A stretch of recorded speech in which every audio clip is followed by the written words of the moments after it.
ಕಳೆದ ಹಲವು ವರ್ಷಗಳಿಂದ ಬಸವ ಜಯ ಮೃತ್ಯುಂಜಯ ಮಹಾಸ್ವಾಮಿಗಳ ನೇತೃತ್ವದಲ್ಲಿ ನಡೆಯುತ್ತಿದ್ದ ಪಂಚಮಸಾಲಿ ಸಮಾಜದ 2A ಮೀಸಲಾತಿ ಹೋರಾಟ ಇಂದು ಬೆಳಗಾವಿಯ ಸುವರ್ಣಸೌಧ ಹೊರವಲಯದ ಕೊಂಡಸಕೊಪ್ಪದ ಪ್ರತಿಭಟನಾ ಆವರಣದಲ್ಲಿ ನಡೆಯಿತು.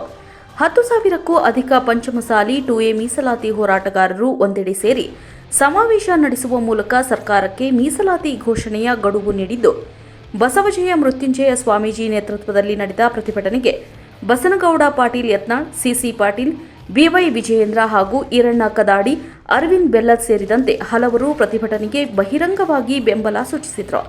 ಈ ವೇಳೆ ಮೀಸಲಾತಿ ಹೋರಾಟದ ಬೆಂಬಲಕ್ಕೆ ಆಗಮಿಸಿದ್ದ ಬಿವೈ ವಿಜಯೇಂದ್ರ ವಿರುದ್ಧ ಪಂಚಮಸಾಲಿ ಹೋರಾಟಗಾರರು ಧಿಕ್ಕಾರ ಕೂಗಿದ್ದರಿಂದ ತಮ್ಮ ಭಾಷಣವನ್ನು ಅರ್ಧಕ್ಕೆ ಮೊಟಕುಗೊಳಿಸಿ ವಿಜಯೇಂದ್ರ ಅಲ್ಲಿಂದ ತೆರಳುವ ವೇಳೆ ತೇರದಾಳ ಶಾಸಕ ಸಿದ್ದು ಸವದಿ ಮತ್ತು ಪ್ರತಿಭಟನಾಕಾರರ ನಡುವೆ ಮಾತಿನ ಚಕಮಕಿ ಕೂಡ ನಡೆಯಿತು. ಇನ್ನು ಪ್ರತಿಭಟನೆಯ ಕಾವು ಹೆಚ್ಚುತ್ತಿದ್ದಂತೆಯೇ ಪಂಚಮಸಾಲಿ ಮೀಸಲಾತಿ ಹೋರಾಟದ ಮುಂಚೂಣಿಯಲ್ಲಿದ್ದ ಬಸವಜಯ ಮೃತ್ಯುಂಜಯ ಸ್ವಾಮೀಜಿ, ಬಸನಗೌಡ ಪಾಟೀಲ್ ಯತ್ನಾಳ್, ಈರಣ್ಣ ಕದಾಡಿ ಹಾಗೂ ಅರವಿಂದ್ ಬೆಲ್ಲದ್ ಅವರನ್ನು ಪೊಲೀಸರು ವಶಕ್ಕೆ ಪಡೆದರು.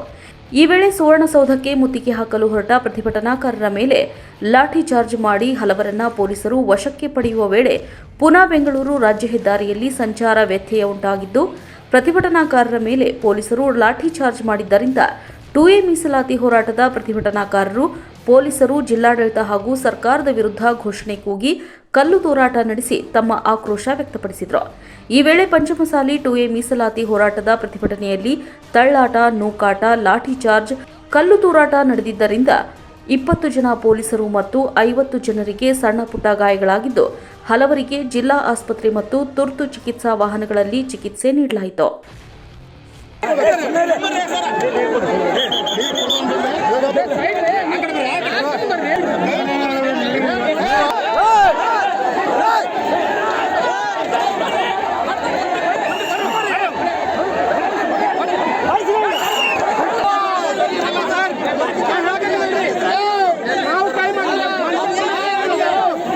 ನೀವು ನೋಡ್ತಿದ್ದೀರಾ, ಇದು ನ್ಯೂಸ್ 88 ಕನ್ನಡ, ಸುದ್ದಿಯ ಜೊತೆ ಸದಾ ನಿಮ್ಮೊಂದಿಗೆ.